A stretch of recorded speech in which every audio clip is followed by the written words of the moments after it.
ঘেরাও মুক্ত SSC chairman, রাস্তা ছাড়েনি আন্দোলনকারীরা। ঘেরাও মুক্ত হলেন স্কুল সার্ভিস কমিশনের চেয়ারম্যান সিদ্ধার্থ মজুমদার। বুধবার সকাল 8:30 নাগাদ কমিশনের অফিস থেকে বেরিয়ে যান তিনি।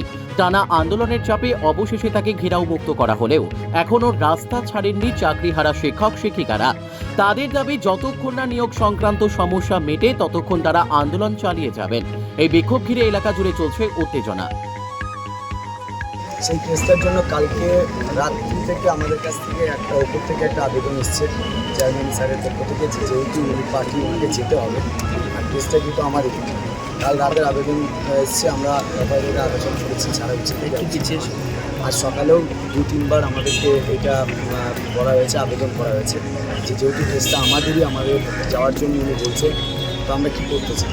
তো এতক্ষণ পর্যন্ত আমরা আলোচনায় এই সিদ্ধান্ত এসেছি যে আমরা অবস্থানটা তুলব না এখান থেকে। অবস্থান যেমন আমাদের চলছে সেই অবস্থানটা চলবে, কিন্তু আমরা শর্ত সাপেক্ষে চেয়ারম্যান স্যারকে ছাড়ছি যে ওখানে কি আজকে হাইকোর্টে যেহেতু উনি আছে, হাইকোর্টে ওনাকে ছাড়াটা উচিত, যেহেতু আমাদেরই কেস।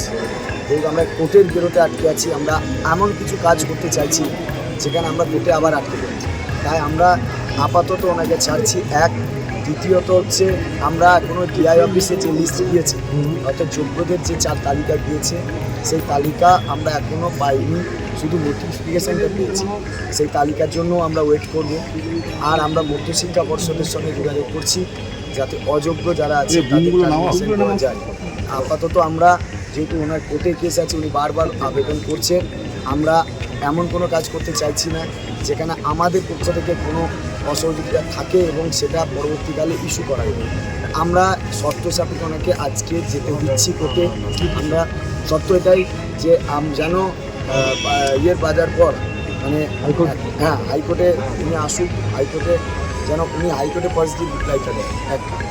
হাইকোর্ট যেটা চাইছে সেই সাপেক্ষে উনি চলুন। কোর্টের গাইডলাইন্স মেনে। 2 হচ্ছে যে লিস্টটা ডিআই অফিসে দিয়েছে, যে যাওয়ার কথা, সেই ডিআই অফিসে সেই লিস্টটা এখন আমরা পাইনি। ডিআই অফিসে সেই লিস্টটা যেন আমরা অবিলম্বে দেখতে পাই, যে ওই 15,403 জন যে অংশটা আমাদের যোগ্যদের অংশ, সেই অংশটাকে যেন আমরা দেখতে পাই, সেই একটা শর্ত রাখছে। আর মধ্যশিক্ষা পর্ষদের কাছে আমরা যাচ্ছি, সেটা নিশ্চয়ই এখানেই নয়। আর মধ্যশিক্ষা পর্ষদের কাছে তো আমাদের এখন দাবি আলাদা, যে অযোগ্যদের দাবি